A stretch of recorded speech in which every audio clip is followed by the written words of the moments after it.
भन त तिम्रो क्लासमा 90 डिग्रीका एङ्गलहरू अथवा पर्पेन्डिकुलर भएका एङ्गलहरू कहाँ कहाँ छन्? Thank you. एउटा त्यो अरू थ्याङ्क यू। अरू तिम्रो व्हाइट बोर्डमा नि 90 डिग्री होला हेर त कहाँ छ देखाऊ त मलाई व्हाइट बोर्डमा देखाऊ न देखाऊ। Very good.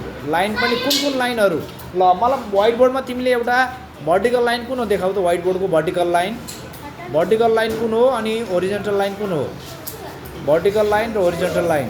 भर्टिकल लाइन देखाऊ त अनिस। Very good. अनि होरिजेन्टल लाइन पनि देखाऊ। Very good. Thank you Anis. Thank you. Sujan Thing तिमीले यो डिस्प्ले बोर्डमा त्यहाँनिर पर्पेन्डिकुलर लाइनहरू कहाँ कहाँ छन् देखाऊ त। So me the perpendicular lines in display board.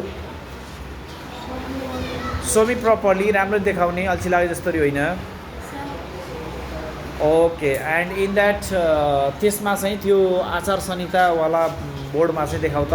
अर्को बोर्डमा पनि देखाऊ त कहाँनिर छ हो त्यसमा कहाँनिर छ 90 डिग्री कहाँ छ पर्पेन्डिकुलर लाइन? हातले नाम्बर देखाऊ न। लाइन तानेर देखाऊ। हो अनि माथि पनि जानु पर्यो। हो गुड। Thank you. ल तिमीले मलाई त्यसमै चाहिँ कुन हो भर्टिकल लाइन देखाऊ त। भर्टिकल लाइन देखाऊ। माथि जानु पर्दैन। ल सुजल त्यसमा देखाऊ त फेरि आचार संहिता बोर्डमा चाहिँ vertical line. Okay horizontal line. Thank you. Display बोर्डमा पनि भर्टिकल लाइन देखाऊ त। भर्टिकल लाइन पुरै तानेर देखाउनुपर्छ त्यसरी देखाएर हुँदैन। हो भर्टिकल लाइन। अनि होरिजेन्टल लाइन।